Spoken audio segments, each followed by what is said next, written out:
Well, I think we're more or less ready to start. Well, good afternoon and welcome to our third session of today. We're running European dialogues on religion and sustainable development, and we're doing it within the context of the European Academy of Religion, which is an event we're very devoted to and try not to miss each year. It's a great melting pot of more than 1,000 scholars from all over the world who engage in different ways in religious studies, but also law and religion, religion and politics, political theology, etc., etc. And both Cole Durham and I have been doing this for a while, and we have been running different panels.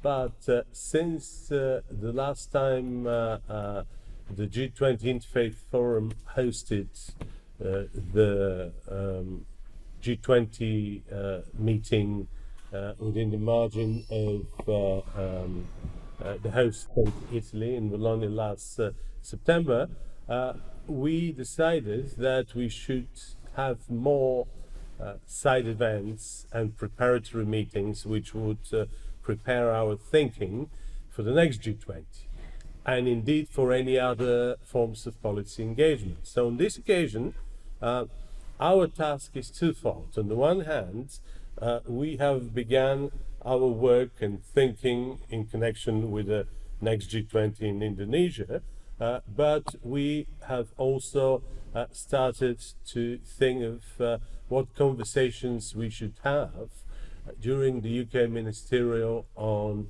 freedom of religion and belief.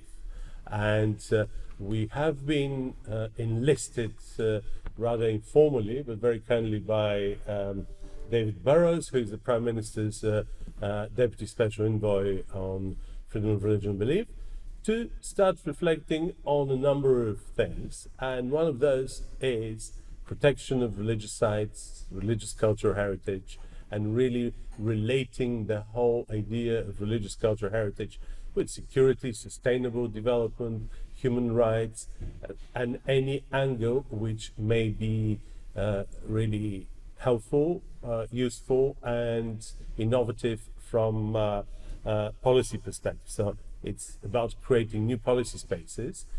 And since we started our sessions this morning, we began to bring together a pool of different perspectives on different overarching themes which converge in a rather interesting way as part of our work.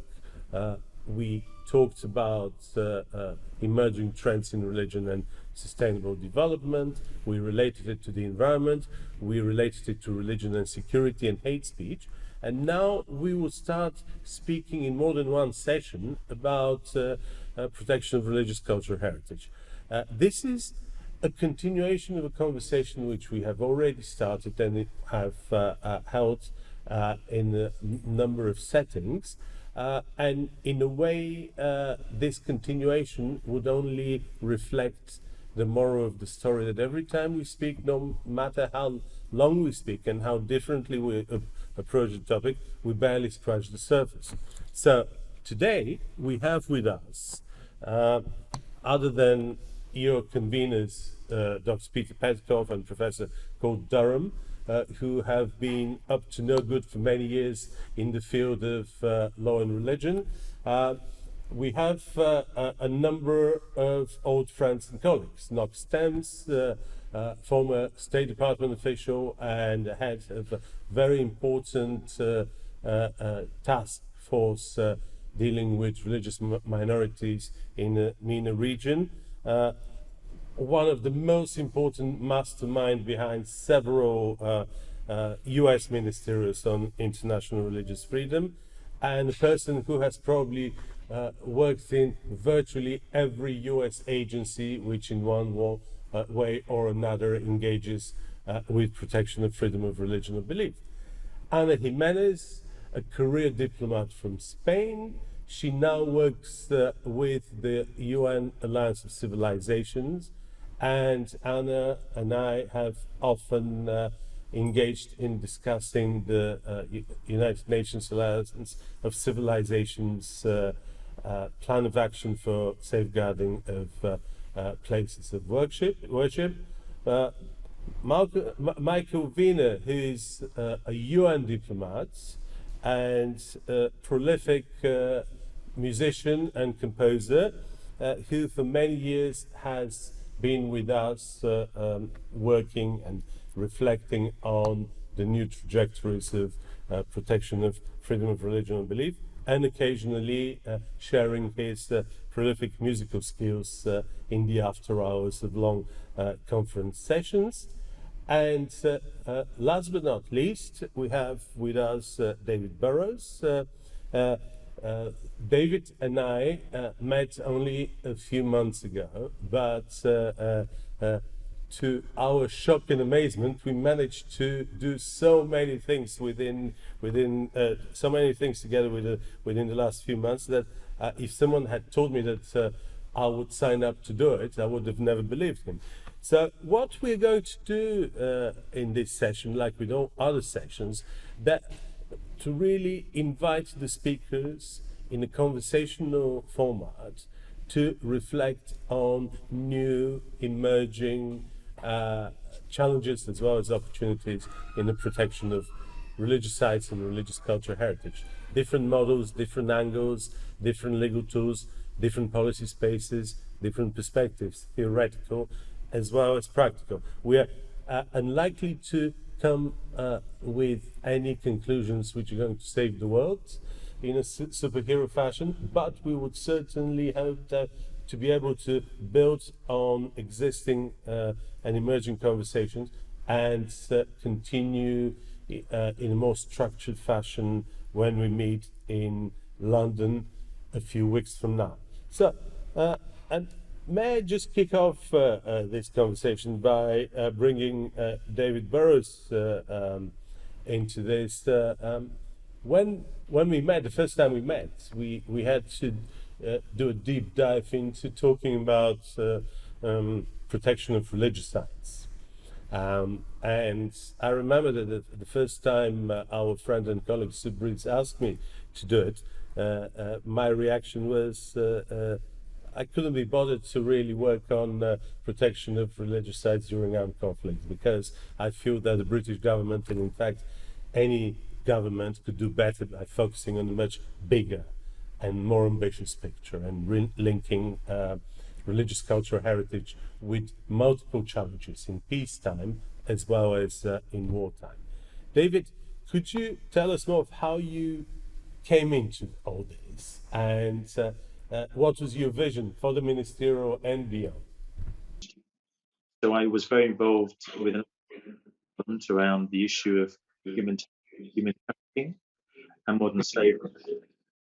And that brought me into roots around trafficking and slavery, and seeing that that is a traffic of human trade that involves all aspects to humanity, which involves their identity and indeed their heritage. And then we see it on the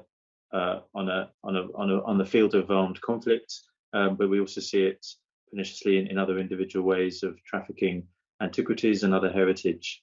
So that sort of area of interest naturally made me, although I didn't realize it, made me very much a fellow collaborator and friend, and concerned around religious cultural heritage, coming from a fundamental concern about the right of freedom of religion or belief. And certainly in our UK Parliament, that was what we call an orphan right that hadn't got much support. And so there was an interesting conflation of a gathering of parliamentary support for that right, a lot of interest around human trafficking and trying to combat that, as well as looking at ways where the UK government falls short. And so what that journey then led me to do, and I saw in various countries, not least I've in my area where I've represented people in Parliament is in North London, which has a number of Cypriots who are residents, and I visited Cyprus many times and was appalled by the destruction of heritage, but also how it needs to be tackled not just by, for example, a Cyprus problem, but it's a humanitarian problem. And so I saw the need to sort of uplift the issue beyond a competing issue between different groups, ethnic, religious backgrounds or political groups, into one that is an international human rights concern. So in the midst of obviously international issues around huge cultural destruction, obviously Syria and Iraq, and the threatening of identity in very peoples, a growing interest included also our London mayor at the time, who was Boris Johnson. Before he'd come into Parliament, he was particularly interested in that area. We set up an all-party parliamentary group for the protection of cultural heritage, recognising the devastation of destruction on human dignity and the need to raise awareness and to increase the UK's contribution. And that then led to a lot of questions and debates, and eventually to the government focusing, yes, on armed conflict and seeking to ensure that the UK belatedly did move towards the accession to the 2005 Hague Convention, which it then did through the Cultural Property Armed Conflicts Act, but also off the back of that, recognising wider issues. So it stimulated the British Council to generate a cultural protection fund, which is doing some very good work in terms of preservation of sites and bringing communities together. And then with this all-party parliamentary group that became established, we gained interest from the museums and the galleries, which perhaps you'd expect. We gained some interest from politicians and specialist NGOs, particularly around the cultural issues. But there's still a need and an ongoing need to widen that and broaden that, not least the concern around freedom of religion and belief, and to get behind those issues and to involve that issue of coexistence with deep difference, and how actually religious and cultural heritage can be a focal point, not just dealing with the almost too late issues of destruction in armed conflict, but getting there earlier to seek to prevent and promote and bring communities together and see it as actually a place that you can build inclusive societies rather than just a devastating impact that generates the headlines and some interest when it's often too late. So trying to bring that together is what we're then seeking to do now in the ministerial conference coming up in a couple of weeks. That starts to worry me when I talk about just a couple of weeks away. But nevertheless, it's coming together, and with Peter, yourself and others on this call, and trying to actually looking at armed conflict, and that naturally focuses the point. We'll see, obviously, Ukraine is a recent example of that, but also just trying to build together, it's a themed around prevent violations of freedom of religion and belief, protecting freedom of religion and belief, and promoting.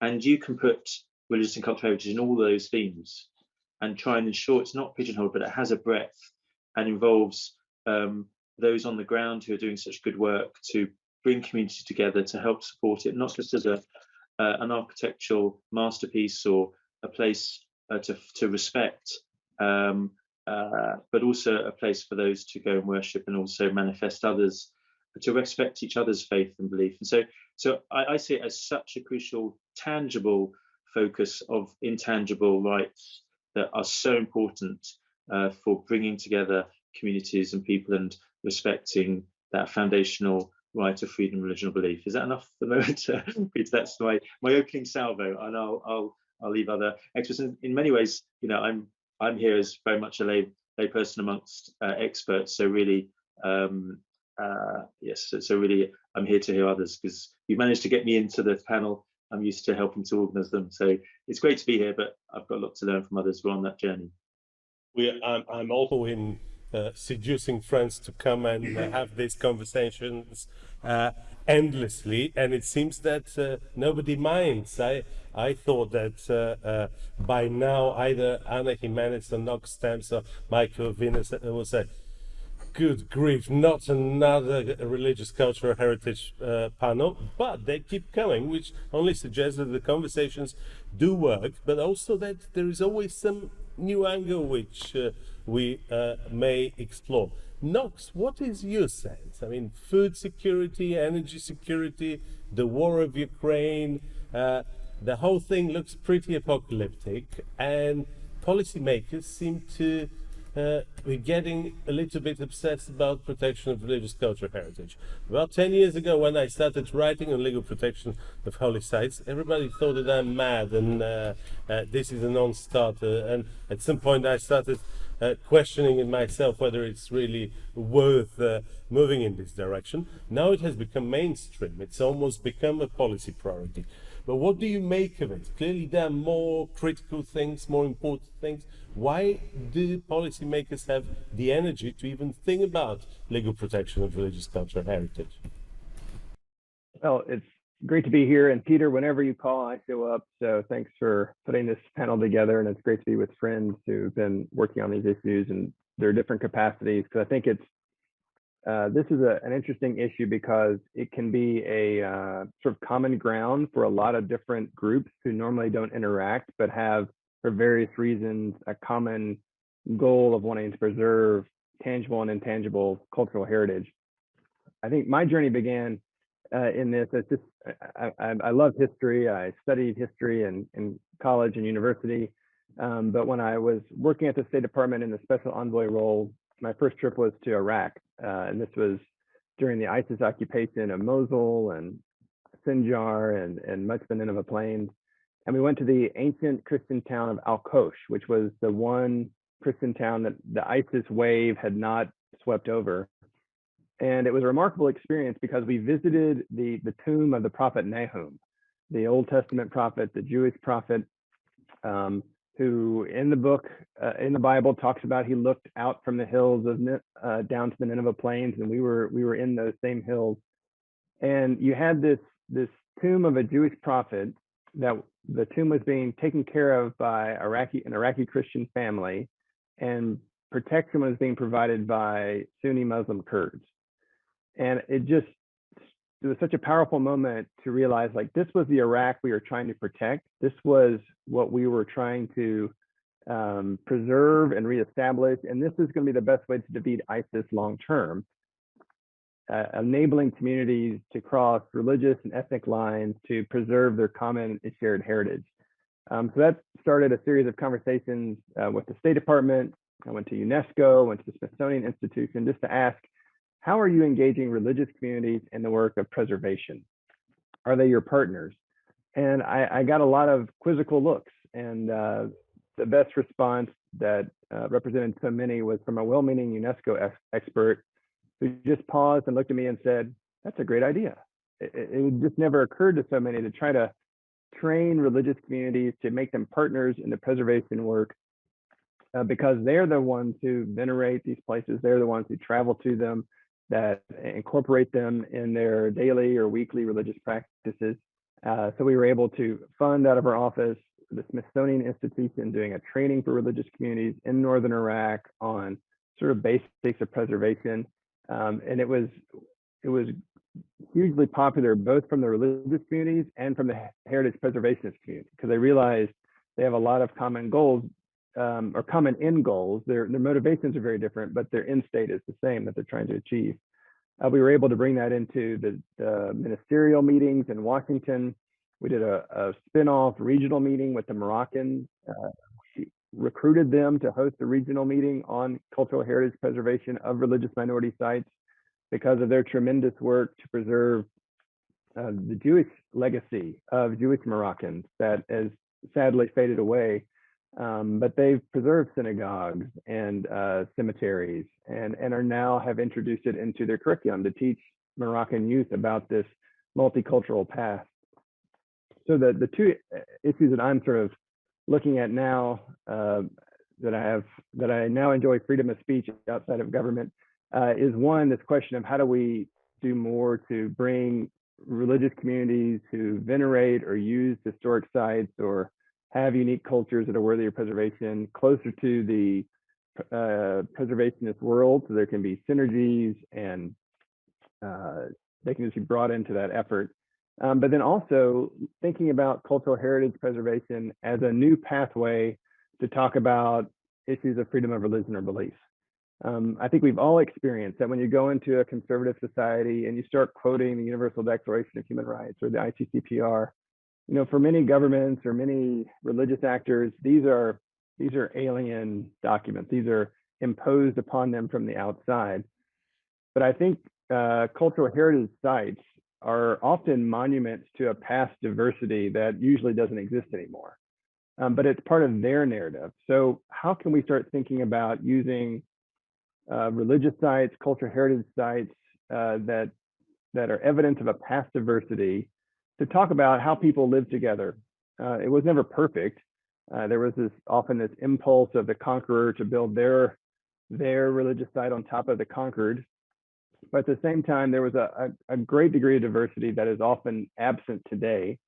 And this would be a natural indigenous pathway to talk about how do we live together? How do we work across religious and ethnic differences to have community, to have sort of this term of covenantal pluralism, this idea of the innate human dignity of the individual as represented in these monuments to antiquity. So this was an article a colleague of mine at U.S. Institute of Peace and I wrote about forward protections and CHP protections, identifying how they are really siloed. But there are so many points of intersection that are not explored. And we talk about how they shouldn't be competitive, but they should be synergistic. I will just say that the article is in the Review of Faith and International Affairs, the journal issue that just came out, and they've made our article free for 6 months. So you can go to the RFI website or go to my website and you can find it and download it and see the arguments we are making about the synergies that are so potentially to be discovered if we can continue these discussions. So I'm really appreciate David's hard work putting together the ministerial, Fiona Bruce, the whole team at the FCDO, the UK Forum, because I know it's a huge lift. But I'm very happy that this topic will continue to be a point of discussion. And with the UK's great work in a very similar vein, perhaps we can kind of get to that next step, that next point of progress.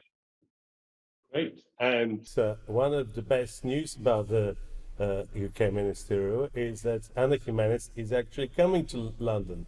She originally told me that she would only be sending her boss to join us, but now I understand that she'll be coming to London and we can finally meet in person after so many Zoom calls. Anna, you have been very involved with the UN Alliance of Civilizations plan of action on safeguarding of places of worship, and you've obviously seen it through from the draft through the implementation. And we've talked a lot about what was the agenda behind the preparatory stages and so on and so forth. But now, in retrospect, how do you feel the plan of action has succeeded? How far has it gone in terms of implementation? Because it is very ambitious. It cuts across education, it cuts across prevention, it cuts across protection, and a number of other aspects which are very critical when it comes to protection of religious sites, but also it tries to address this blind spot of religious sites which are not necessarily recognized, at least in a normative sense, as cultural heritage sites, and they would not necessarily attract the level of protection as cultural heritage sites. So what do you think succeeded? What do you think failed, and in what way so far the plan of action was a success story? Thank you very much, Peter. It's always a pleasure being part of these conversations with so many colleagues that I've known for a while, and I very much look forward to meeting you, David, and Knox in London in a few weeks. So, just a first point, this is a plan that was elaborated by the UN Alliance of Civilizations, but it was actually presented at the United Nations Plan of Action. So it goes beyond our organization. It's a global UN Plan of Action endorsed by the Secretary General, and also which received a lot of support from member states when it was presented back in 2019. So in response to your very good question about the challenges that we know where we are, what is missing, what needs to be done, the first thing that I want to say is that when a UN organization elaborates a policy document, it has some advantages in the sense that it doesn't have to go through a very long and normally painful negotiating process, as is the case with intergovernmental processes. But at the same time, the fact that it hasn't been negotiated, then you have to find ways for its implementation that are also challenging, because the plan at the end of the day is a proposal from the Secretary General to all stakeholders saying, we have this huge issue with safeguarding religious sites. And here I am presenting to you a number of recommendations that were not invented by us. They were the result of a very intensive and inclusive consultative process that took place over time. And then these are for you to take and implement. So that's the challenging part of the plan of action, that then you have this piece of paper that needs to be implemented by different partners. And already David and Knox referred to the importance of the involvement of religious communities, which sometimes is challenging, the importance of communities themselves, the importance of bringing all actors together. And to this day, we are finding that some of the things that the plan identifies, which is precisely the fact that there is a tendency for the different stakeholders involved in this issue to work in silos, that's something that is very difficult to break. To how you build trust, how you bring different actors to work together, how you bring law enforcement to collaborate with religious actors. We find cases in which the police is not even aware of what's happening in terms of religious sites in their own communities, and there's this lack of trust for very diverse reasons.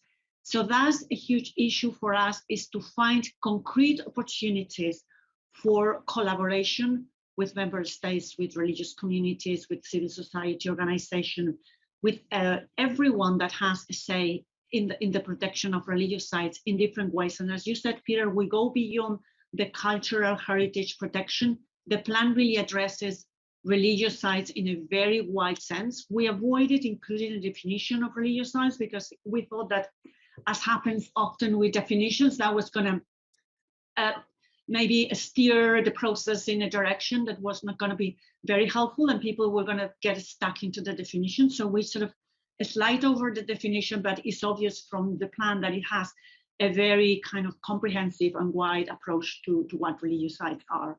So right now, the main challenge for us is to partner with a specific actors on the ground in different countries around the world to try to implement some of the recommendations. So for instance, the mapping of religious sites, which is one of the biggest recommendations of the plan.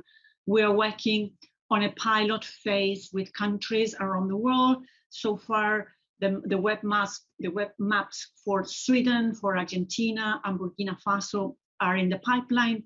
And these will be a way to have an interactive tool which shows the variety of religious sites, the importance of protecting them, and hopefully we'll get also some traction from communities, from people on the ground to provide information about the religious sites, activities, and create more of a sense of a community.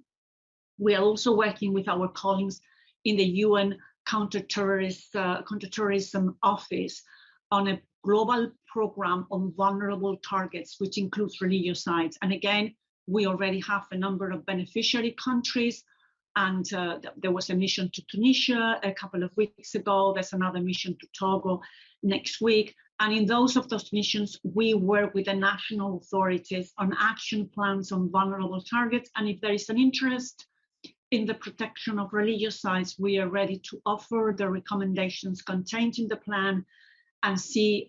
They may not pick up all of them, but there may be some of them that are relevant to the country. So that's a great opportunity.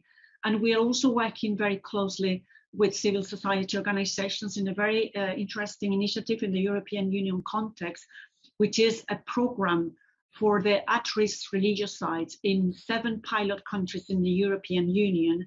And again, the plan of action is the overall policy framework for that project. And that's where, for instance, we are finding a lot of challenges. We wanted to organize a number of policy dialogues, and we are finding that it's actually very difficult to get together policymakers, religious leaders, law enforcement officers, because a number of questions come up, and it's just that's in the European Union context, in which, of course, the frameworks are very much developed, and it should be an easier way to start these conversations. So still there is a lot of work to do, and still there are also a lot of opportunities for, as you said, the many recommendations of the plan related to prevention, preparedness, and response to be implemented in different contexts. And we are here basically to be a facilitator and enabler of those processes and help as much as possible. I will leave it there and can continue the discussion later. Thank you. Fantastic. And I shall propose, now that we're in Italy, something absolutely outrageous, to get the Cultural Heritage Protection Unit of Italian Carabinieri to host a policy consultation for security services and us, and invite us to their submarine. I've been told that the Cultural Heritage Protection Carabinieri have their own submarine, and I'm sure that will make a lot of other security services jealous for not having such equipment to protect cultural heritage. But these are opportunities once in a lifetime. And Michael, long time no see, but every time we see each other, we talk a lot about religious sites and cultural heritage. Michael has been a diplomat in the UN, but he has always had a very particular interest in religious freedom. He did his PhD on the UN Special Rapporteur on freedom of religion and belief, and also he has done a lot of work in terms of research and commentaries on the intersection between law and religion. And we discovered that when he edited the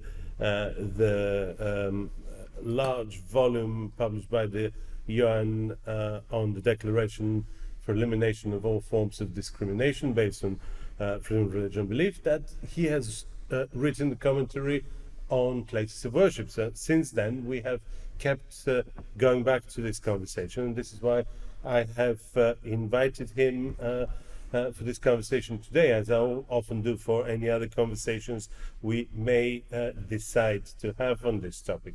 You're beginning to realize that this conversation is like an ongoing Platonic symposium, that we get together and talk go in circles and discuss differently the same topic. So what has changed and what has remained the same since you wrote your commentary in the volume which you edited with Naz Ganea and Heine Bielefeld?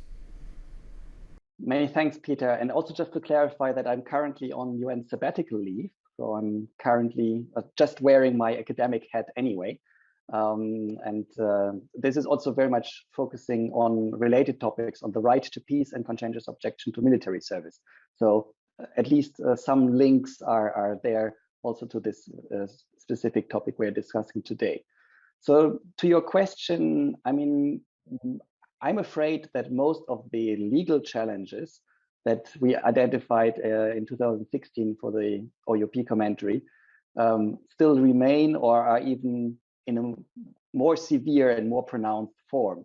So in terms of access to religious sites, the protection, destruction, the legal problems that especially minority communities are facing, I'm afraid this situation has not improved in the meantime.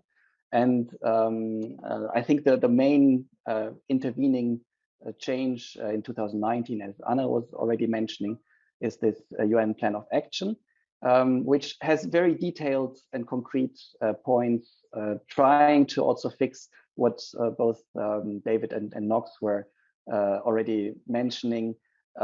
It needs to have really a holistic approach. You need to have not only look into the cultural heritage protection as such, but also build cohesive, inclusive societies and really engage very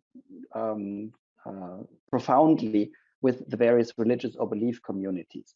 And I think here the other change in a positive sense is again through peer-to-peer learning with the various communities. That's also a project that we have been embarking on with the United States Institute for Peace. Precisely also, and also I'm looking at Cole together with the Brigham Young University Law School, trying really to understand and talk with the various communities and individuals. And perhaps just because both, I mean, David already mentioned at the beginning the context of Cyprus. And this is a very concrete example, which may perhaps illustrate in response to your question, how things can actually improve if there's engagement with the communities directly.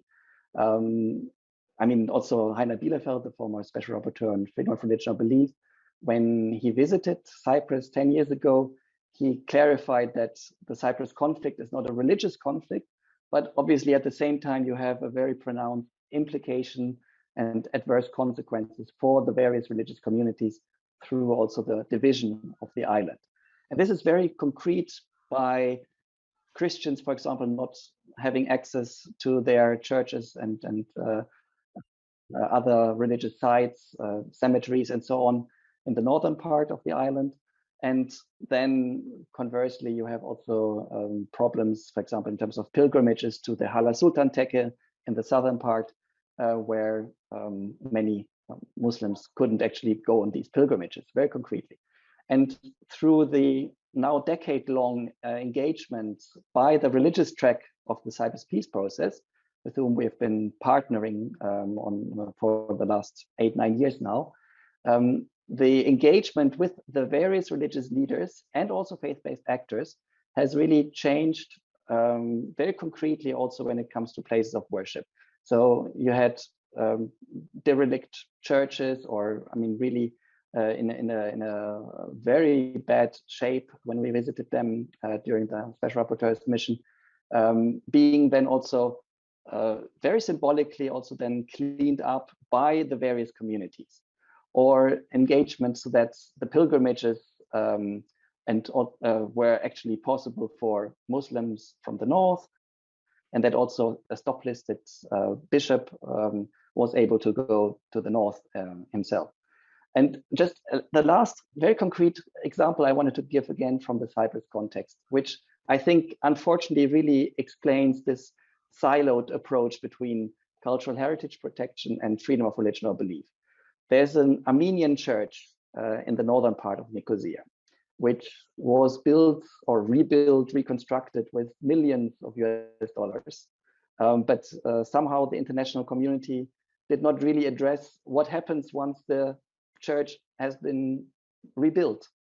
And it really took negotiations and again, the religious track of the Cyprus peace process to bring in the Armenian community so that they also have a key, very simple, to access their church as being reconstructed and actually use it, not only as a museum type of monument, but really to have it as concretely as possible and to be able to use it in real life.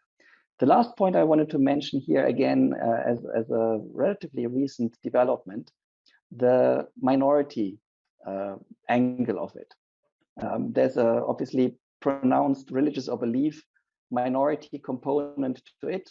And I'm saying religious or belief because oftentimes we only focus on the religious minorities, but I think equally important are the belief minorities. So all the other possible communities who are equally protected under Article 18 of the International Covenant on Civil and Political Rights. And the last forum on minority issues in Geneva last December had a very instructive recommendation, which says, and I quote, states, the United Nations, international and regional organizations, and civil society are encouraged to work closely in supporting the positive contributions of faith-based actors, including through the promotion of the Beirut Declaration and the Faith for Rights Toolkit, unquote. And this, interestingly, as a recommendation by the Forum on Minority Issues, part of it was then also picked up in the Human Rights Council resolution on the prevention of genocide, Council Resolution 49/9, which also shows how the various very concrete examples, and by the way, the Salpi Eskidjan, who's the religious track on the Cyprus peace process, executive coordinator, she brought in that experiences in the regional forums that came through the forum in Geneva, and that also then found its way into the Human Rights Council resolution this year in March. So I think a very concrete example of how grassroots experiences and initiatives related to the protection of religious sites and to freedom of religion or belief at large can actually make up their way into the multilateral arena, into the Human Rights Council resolution. I wanted to now take the conversation in a slightly different direction and want to raise a question with all our speakers about the changing nature and the changing scope of religious cultural heritage. Originally, although there has been for quite some time a fairly comprehensive protection of tangible and intangible cultural heritage and tangible and intangible cultural expressions, we have only started to package together and link together religious sites with the intangible dimensions of religious sites, pilgrimages, unique sound acoustics, unique relationship between light, sound, and the buildings, rituals, and any other forms through which those buildings live. And with this, we're increasingly moving in the direction of engaging more than we were able to engage since the end of the Cold War, with questions such as ideologies associated with religious sites, ideologies associated with religious cultural heritage, ideologies which try to weaponize religious cultural heritage for reconfiguration of geopolitics, for essentially justifying hate speech and other forms of expression which targets vulnerable groups. And we're increasingly relating these ideas which contest culture, from Turkey through the war between Russia and Ukraine and the emerging trends of Hindu nationalism in India, with this more robust, more concrete, more tangible manifestations of religious cultural heritage. And I was just wondering whether our guests could reflect how prepared policymakers, diplomats, enforcement agencies are to deal with those challenges, or do they see this holistic dimension of religious cultural heritage, where issues of anti-Semitism, racism,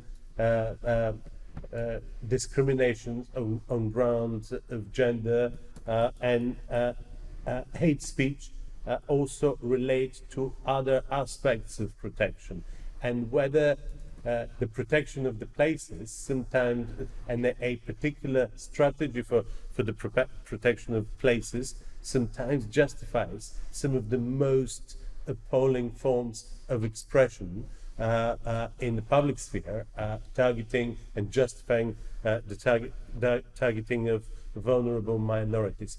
Is this happening, or is there still this kind of sense that this unit focuses on sites, this unit focuses on hate speech, the other unit focuses on anti-racism?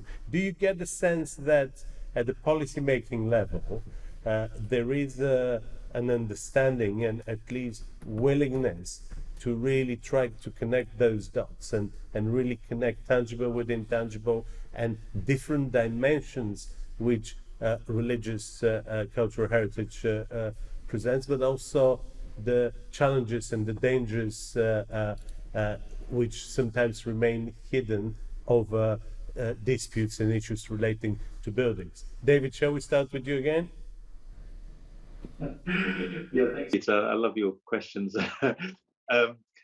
So what shall I say? So I think I suppose I've got a perspective, and I'll defer to other experts. But in my perspective, which has been largely policy making, but hopefully with a feet in the ground of civil society, and seeing what moved and hasn't moved, is that there is an inevitable reaction rather than the proactive, preventative approach to religious and cultural heritage. And so, like a lot of policy areas, it's often the attention and funding as ever will look at the reaction to conflict, and we'll look at the tangibility of those sites. But nevertheless, at the same time, it manifests, doesn't it, the impact on identity and human dignity. So it all gets conflated in times of conflict, and but then how does one respond to that? And I think there's been recent good examples of not just seeking physical reconstruction, but also bringing together communities. And also, indeed, there's some good examples from the UK in terms of how the diaspora have been very much involved.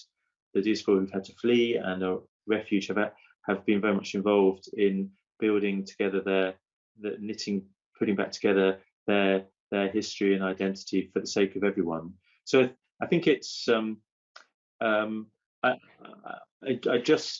suppose my hesitancy here is that there is inevitably particular interests that are able to gain attention and funding that do tend to silo those concerns. But I think the problem is then if it just becomes, in a very good to hear Andy, just because just the example is following through, for example, the plan of action in a way that is very rooted in local actors and local faith and community actors who are able to gain a holistic understanding and response that governments inevitably may well not do it alone in that way. So if it's worked together on the ground, recognizing the deep holistic understanding of sites and the importance of their manifestation of religion or belief, but also ensuring that it's not owned alone by one section against another, that it's a shared kind of ownership of the issue, and it's both prevention, protection, and promotion. And I think that's the best way. So I think there are good examples of good practice. I don't think we've got anywhere near ensuring that's shared, and I think and that's what will be interesting from a conference outcome of how much there is the shared approach to seek to move things forward, following obviously good practice from the plan of action and others. So I'm there's a skeptical side to my tone, but there are some good examples, not least where cultural heritage have become ravaged. I think we've got to work harder though at how we develop the preventative tools that are real and ones that do understand the holistic understanding of its space. So I think that's where we need to probably, like in a lot of areas of human rights, work harder in terms of building those early preventative mechanisms. Anna, shall we give you a chance to reflect on this question? Thank you very much, Peter. It's a very good question. I'm also always fascinated by the depth of your questions. So thanks for also making us reflect upon these important issues. And I agree with what David was saying in terms of the holistic approach, in terms of the roles of the communities. And I think Peter, you were also asking very specifically about the role of policymakers and if there was more awareness around those issues, about also how different ideologies, different political currents and thoughts can have an influence which sometimes cannot go into the right direction when it comes to religious sites and their use, or maybe we can say misuse for these purposes. So my answer is that from the point of view of the UN here in New York and the conversations we have with member states and others, there is an increasing interest, and I would say sensibilization by policymakers about these issues. And again, going back to the points that we have been raising during this meeting, and it's very interesting to see that we all come from very different angles, but we seem to be speaking the same vocabulary and to go back to very similar ideas. So that's quite positive, because it shows that there's already sort of a critical mass of thinking from different point of views going to what I would say is the right direction of dialogue, respect, bringing everyone together.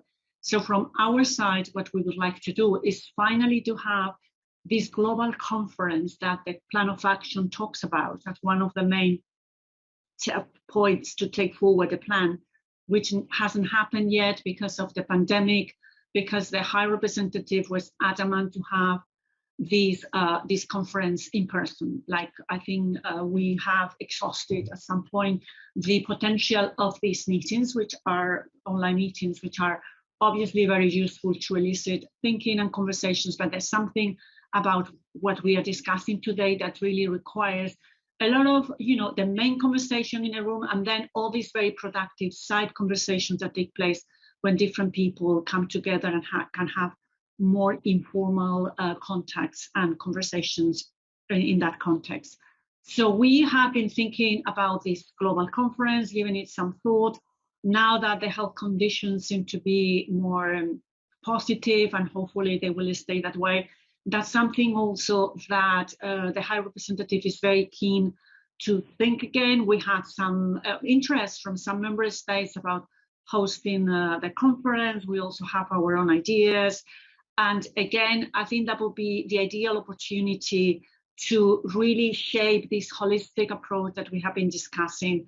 And I also think that the work that we're doing in this context today, in preparation for the ministerial conference in London, what David was mentioning about what the takeaways from the conference in London may be in terms of moving forward, all that would be the basis for this global conference. So at the end of the day, we are not coming, from nothing. On the contrary, when the conference hopefully takes place, that will build on all the work that has been done by different actors, and will hopefully come up with very concrete recommendations, which will address also these very complex issues that you were mentioning before, Peter, and that I don't think that personally have had the kind of deep and serious discussions they deserve by everyone involved until now.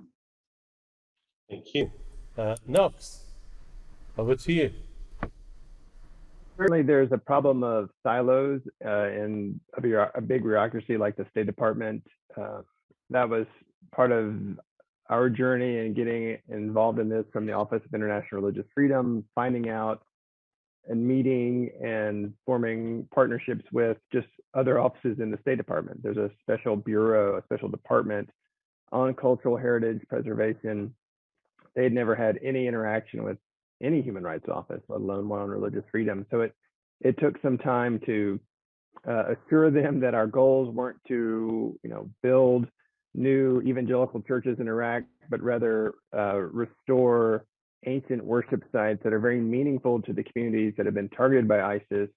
And we saw it as part of a multifaceted effort to reconstruct Iraqi society. There's a lot of minorities were fleeing, were leaving forever. And part of the solution is restoring those places that give them connection to their ancestral homeland. And if those are gone or destroyed or dilapidated, that's just another reason to leave. So it won't solve everything. It's not a silver bullet, but it's part of the puzzle.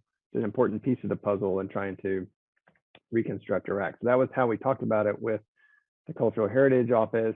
And, they came alongside of us and we had a great partnership. But, so at the policymaker level, they loved the idea. It's a very easy topic to present. Oftentimes, the United States, since we do carry a human rights plank in our foreign policy. It complicates relationships. Talking about cultural heritage is a win. You know, we want to use our resources to protect your heritage in your country. It's a good reflection of our values. It's also smart foreign policy to demonstrate to societies that, you know, we want to have a deep connection beyond just trade or security. So at the political level, they got it, but the siloing, I don't think there's any way to overcome it. So it's just really going to be incumbent upon different officers in each office to maintain those relationships, to look for opportunities. And I think for events like this and in London to continue to show the benefits of both communities working together, that we can bring new actors into preservation efforts that are well-meaning but ill-informed. For the religious communities, we can find new resources and expertise to help them protect their worship sites. And we can use these places to start conversations about interfaith understanding and dialogue that are otherwise very difficult to have. So there's no easy solution when you're dealing with bureaucracies. It's just going to be a matter of us continuing to talk about it and elevate the issue, I think. And let's just let Michael respond, and then I'll pass it over to you. Michael. Many thanks. And as David and Anna were already rightly highlighting the importance of having a holistic approach, which, and then also Nock's point about the silos is very much an important point. You, Peter, gave, I think, already the ingredients that for this holistic approach, you need to not look into just one aspect of it, but I mean, anti-Semitism, minority rights, gender, education, you name it. Actually, all these happen to be, and hate speech, all these are actually modules of the Faith for Rights Toolkit. So because precisely over the past 2 years, we have been together with faith-based actors and independent experts and academics, we have been trying to bring together these various sources, the hard law norms and the soft law standards, but also very concrete examples of where this worked or where it doesn't work, and how to address these human rights problems accordingly. And I think the key element of that, and also the distinction from other educational materials, is precisely this peer-to-peer learning approach. So it's bringing in the experiences, the lessons from the various communities, comparing notes, and ultimately trying to come up with recommendations for solutions. And together with the Alliance of Civilizations, with Anna and Nihal, with the Special Advisor on Prevention of Genocide Office, and the Office of the High Commissioner for Human Rights, last year we did a series of monthly peer-to-peer learning webinars. So unfortunately, this was only possible online. But I think if now the forthcoming events in London or wherever can be an opportunity to really compare notes and to bring these lessons from the various communities to the international forum. And just to give you also a very recent concrete policy document that the Committee of Ministers of the Council of Europe adopted last month, actually in Turin. It's a recommendation on hate speech, which obviously in very detail goes into the various stakeholders and who should do what. But I think it's a very good example of not only focusing on the hate speech phenomenon and criminal law and how to address it through penalization and so on, but holistically speaking, to also really address the various other avenues, including education, including interreligious dialogue, including the role and responsibilities of social media companies and so on. And again, if you look into the explanatory memorandum of the Council of Europe, there's an explicit reference to the Faith for Rights framework and toolkit, and it's basically presented by the Council of Europe as a useful peer-to-peer learning methodology. And I think this can really change and improve the situation on the ground for the involved individuals and communities. So thank you for all of your comments. One of the things that I was struck by, I can't remember who mentioned being in Cyprus, it might have been Knox, but there is something about seeing these issues in a very dramatic setting. But for me, one of the things that happens, it helped me to realize that it's not only the dramatic settings that this is relevant to, but more mundane settings. And you can see this in two or three ways. One is that like zoning and issues where many smaller religious groups have difficulties, these kind of issues of sacred sites are invariably local issues. Local issues are harder to deal with than national issues. I mean, on a national issue, you can pass a national law, you do it once. On local issues, you have that over and over again in slightly different contexts. And that goes to the sort of the need to have the holistic kind of context, etc. Another, I'm not sure if this is the aspect of the same things, but another one of the concerns I've seen at the local level is, and this was also touched on, I believe, by Anna, the tension between sort of a museum use of sacred sites and the worship use. And I ran into that first in case law, in the famous case in the United States, the Bernie case, but where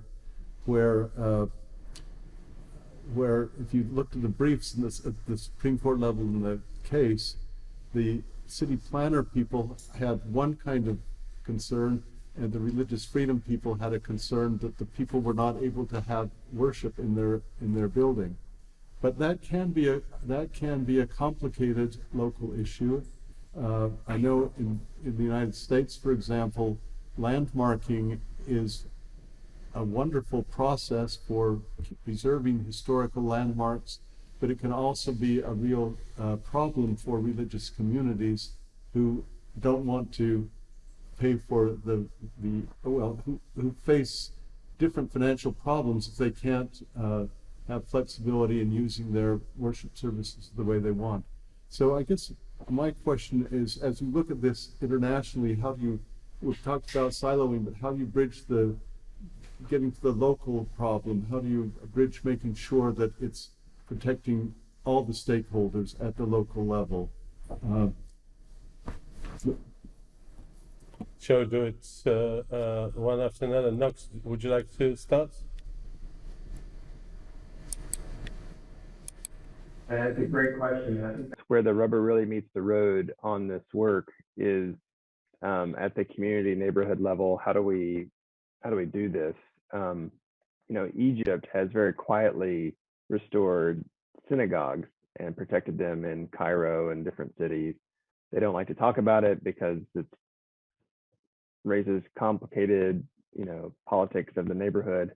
But how they work with the neighbors, how they work with the vendors around is one that can make it sustainable or not. There was the Jewish cemetery in Cairo was way out on the outskirts of town. The mega city has now totally enveloped it, and it was just desecrated not out of anti-Semitic animus, but just people didn't know what it was. They were trying to make a living in this sort of working class neighborhood.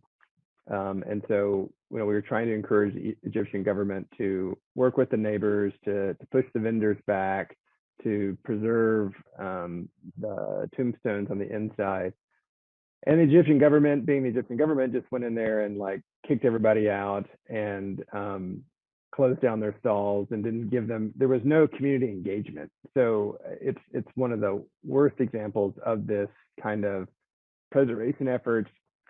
But they don't have a long-term goal in mind of how to make it sustainable with the local community that comes from a different faith tradition. So it's hard work. It's not easy work. I don't have a good answer for it, but I think this is where we get to the question of how do we live together and talk about these differences, either historic versus religious, or different religions and different cultures in the same community. Anna?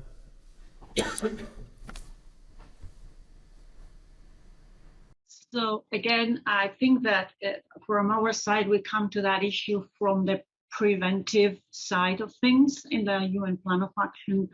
So among the recommendations that you find in there is also a number of recommendations for civil society organizations.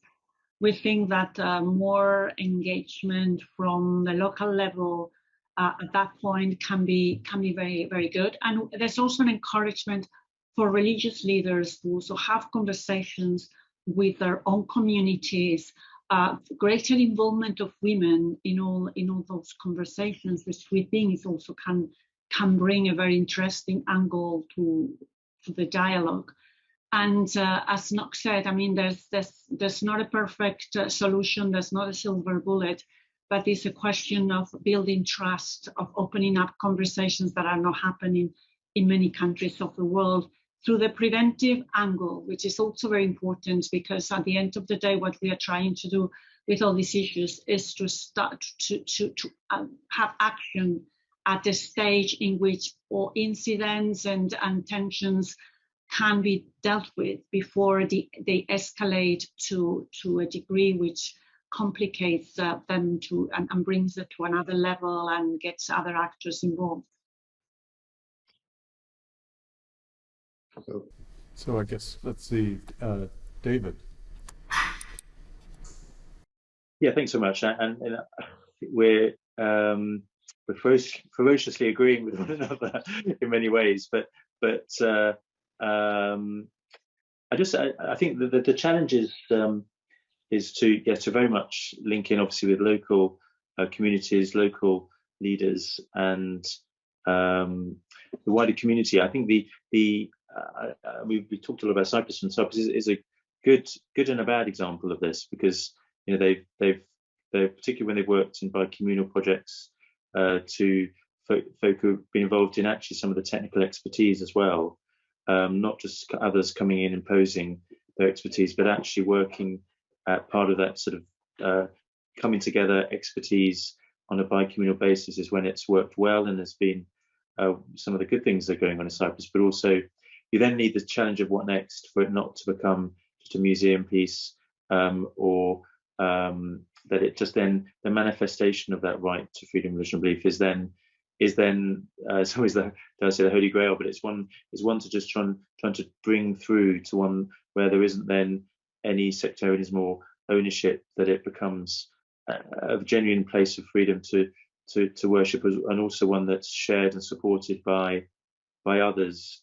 So where there's deep difference, that there is that togetherness that can be manifested effectively, respectfully around religious sites, and that takes a lot of groundwork, a lot of building of trust, and it has to involve local people. But I suppose there are some good examples, not least I mentioned before, perhaps the British Council, and how they've been involved in some of the technical expertise on the diaspora, being involved in that and working alongside, because obviously it's not just an issue in certain areas which are, let's say, the more spectacular or as well as dreadful areas, where the capacity to do this has obviously been hollowed out as well. And one has to work carefully and using international community, I think, to knit together communities that have been, their heritage has been hollowed, to try and help restore and build together the narrative, the stories, the identity and the heritage. And that takes a lot of respectful, collaborative expertise, and facilitating, and that includes, for example, the challenging areas of those who've been displaced, and how we help them to be part of the future is a huge challenge. But that's where we need to be focusing our efforts in many ways. Thank you. And Michael. The dialogue and the trust, the confidence between the various individuals and groups from the outset. I mean, if a problem in terms of zoning, what you mentioned, for example, Cole, or if hate speech, if concrete incidents happen and you only start then trying to come up with an interreligious dialogue, then I'm afraid it's too late. So you really need to build that gradually and over a long period of time to have that trust. Perhaps just to add one more dimension, apart from this local actors, I think we also should not forget, and that was part of also your question about the inclusiveness, any other communities who may, for example, be immigrants or migrant communities. And here, the Special Rapporteur on Freedom of Religion or Belief had another very pertinent and concrete example from Cyprus, where the Buddhist community is obviously mainly coming from migrant workers, from domestic personnel, and they had huge problems in terms of building their place of worship. I mean, as Cole was alluding to, it's you need a permit. It needs to be placed somewhere, and actually they were then mainly congregating outdoors. And this is obviously not in the bicommunal context, even though the Buddhists together, apparently in Cyprus, in terms of the numbers, are larger than the three constitutionally recognized minorities together. So I think we should also never forget that freedom of religion or belief is not a citizen right, it's a human right. So regardless of your nationality and citizenship, everyone should be equally protected. And I think especially in the places of worship context, we also see human rights implications and problems for them. There is something I wanted to flag, which was emerging and have made me think about it for a while, at least since the war in Ukraine started. It has been troubling me a lot. I think we've had this conversation with Knox. We probably had a similar conversation with Michael Wiener and various conferences we've been together. I just remember, like 5 years down the line, we would have these conversations of me being very passionate, coming through an academic perspective, of someone who believes in big ideas, believes that there is some kind of a end of the road, teleological, directional commitment of where do we want to be, where do we want to end up, and usually either Michael or Knox would bring me down to the ground, reminding me that policymakers are not really interested in long-termist approaches. They really work with short-termist agendas, with short-termist budgets and short-termist commitments. These are great ideas, but if you want to achieve something, you have to think. You may think big, but you have to propose it and translate it and repackage it as something which is more short-termist. Otherwise, nobody is going to support you, because they would not be confident that they're going to see the results before they die. Now, I just wanted to push you on that, whether Ukraine in a way has changed a lot about the way we think or should be thinking about things like protection of cultural heritage, because there's been so much weaponized in terms of packaging culture to justify new geopolitics, packaging culture to really justify the most unjustifiable things, and this repackaging resonates. Similar trends happening in Iran, in China, in India, and in Turkey.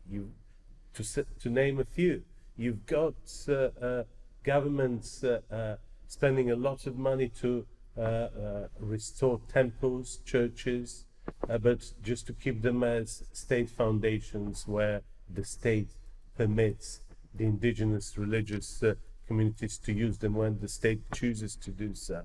And there are emerging patterns which are of erosion and an almost hostile takeover of religious cultural heritage to fulfill and to serve very particular self-serving geopolitical agendas. And if this is the case, I'm just wondering whether we have reached the end of the road of thinking that it is realistic to have to go short-termist when it comes to cultural protection or religious cultural heritage protection. And that Ukraine has perhaps been the wake-up call that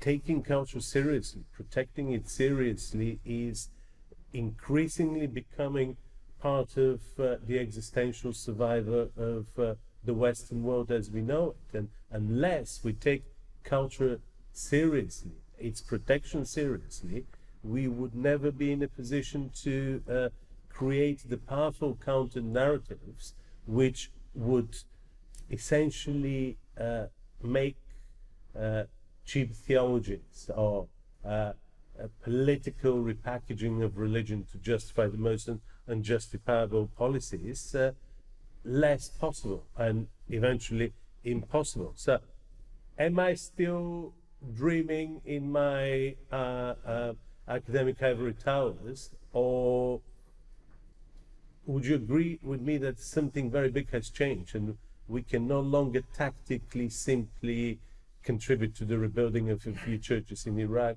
or save one or two religious sites in Nagorno-Karabakh or elsewhere in order to fulfill short-termist perspectives?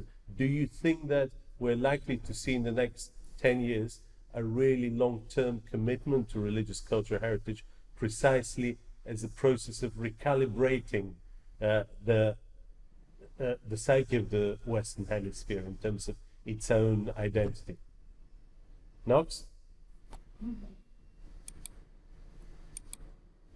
I do agree that we will see a growth or a recommitment to preserving cultural and religious sites, but the motivations are going to vary drastically between actors.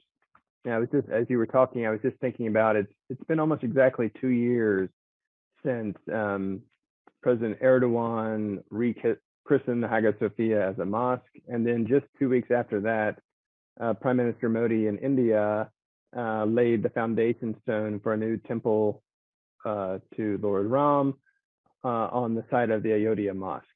And both of those efforts were hyper-localized political acts. And I think of the old American politician Tip O'Neill, who said all politics is local. And so both Erdogan and Modi were sort of playing to their base because they are even though Erdogan is certainly ahead of Modi in the authoritarianism movement, but they both have to be mindful of their voters and their base. And these things play well with the folks that helped get them into power. So they're preserving heritage to accomplish a political goal, to complete a political narrative. I think we need to redouble our efforts to play both the short, medium, and long-term game. In the short term, in a place like Eastern Ukraine, to work with UNESCO, the international community, to rush in heritage preservationists who can stabilize these ancient churches and religious sites that have been bombed or shot up during the Russian invasion. So that's a very short-term, rescue, CPR type engagement. But then we still need the long game of how do we recognize the shared nature of culture? How do we talk about the intermixing of different faiths and belief systems that transcend boundaries, so that people can learn to live together amongst differences. And these places need to be preserved as monuments towards that goal, to remind us of the different ways our societies and cultures evolved through the sort of shared history of different cultures and faiths interacting.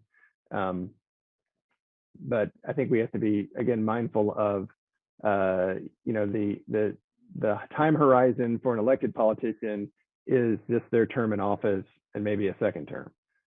So they're not looking, generationally. They're looking at the next election cycle and what works. And so I think we have to be pragmatic about that, and try to steer those political interests towards positive long-term goods that will ultimately create the world that we're all working towards, and figure out the best way to navigate those currents. I think this is where David, having been a parliamentarian for 12 years and worked on these issues, sort of successfully navigated that, like understanding what its constituents wanted, but also looking to engage the issue in a holistic way that would sort of advance it in a positive for the global good. Anna? Yes, thank you, Peter, and thank you very much, Knox. Because when Peter was asking the question, I was thinking about some of the things that you very articulately pointed out, and I was also thinking as I was listening to you that in a way, it's sort of a contradiction in itself that we all agree that this is a long-term issue, but policymakers are thinking about it in a short-term approach. So that in itself, it's very complicated, because then you may not end up with a kind of long-term view that you would need for such a complex issue, because decisions, as Knox was saying very, very rightly, are taken in terms, of 1 or 2 mandates for all these policymakers. From our point of view, the way that we approach this issue is to have an observatory of sorts about the attacks of religious sites, the issues that Knox was mentioning, when we see there's a politicization of religious sites. And we, of course, have to approach this issue with great care, because we are a United Nations office, and so, the member states keep a very, very strong focus on whatever the UN says about their internal and national politics and actions. But we do, the High Representative is always very keen to pronounce himself when things of this sort happen. We try to use a balanced language and try to be as fact-based as possible. So, for instance, on Ukraine, we have a press statement, I think it was last week, and it was based on the numbers that UNESCO provided us with, because they are doing a very interesting job in conjunction with the Ukrainian authorities, with UNOSAT, which is this UN satellite part of the UN, which is identifying the destruction of religious and cultural sites on the ground in Ukraine. So we are trying to keep this issue high in the agenda of the international community, but at the same time to find a way that doesn't raise controversies or a great opposition from member states, which may backfire. So it's always a very delicate balance to strike, and it's complicated, but we feel that as United Nations Alliance of Civilization, as the focal point for the implementation of the UN Plan of Action, is also our responsibility, our duty to bring this attention, to bring this issue to the attention of the international community. Cool. So I don't mean to cut anyone off from answering that, but on the positive side, some of the really hard questions are where you have the Ayodhya Mosque or the Temple Mount and so forth, where there seem to be irresolvable differences. But on the other side, from time to time, and it's not always possible for canonical or other reasons, but I've been aware of times when I remember a Jewish synagogue being burned down and suffering major damage, and they were able to use a chapel of the Church of Jesus Christ of Latter-day Saints for a while, and vice versa in different places. So it worked in part because Saturday and Sunday worship, but that was actually fairly moving for me, and I wonder if, as you've worked on these issues, if you can point to other places where you do see really hopeful signs of sharing, of humans coming together and really working out these things in a way that is really positive.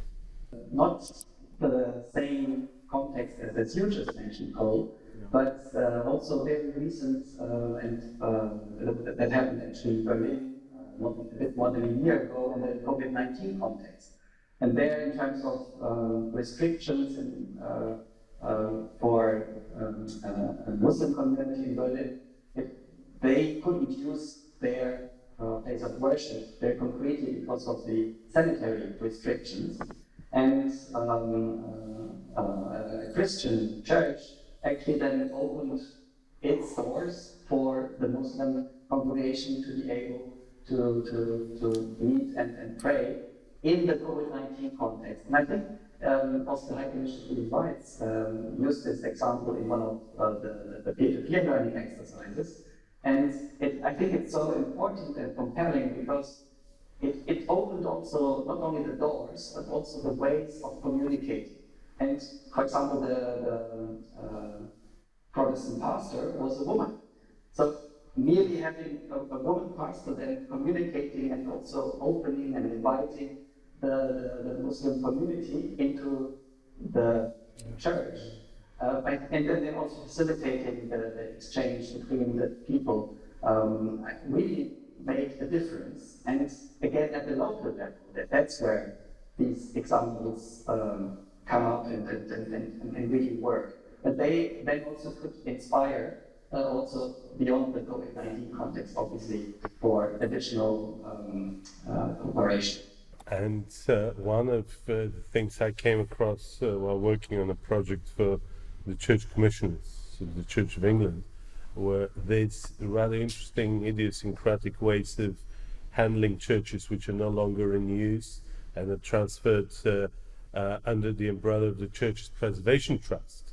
And a number of them, so churches which are part of Church's Preservation Trust, they're still property of the Church of England, and they cannot be used for interfaith services. In fact, the Church of England does not allow other faiths to use its churches. But on this occasion, we were talking about a fairly decent Victorian building in Preston, surrounded by about 7 mosques, with no Christians left in the neighborhood.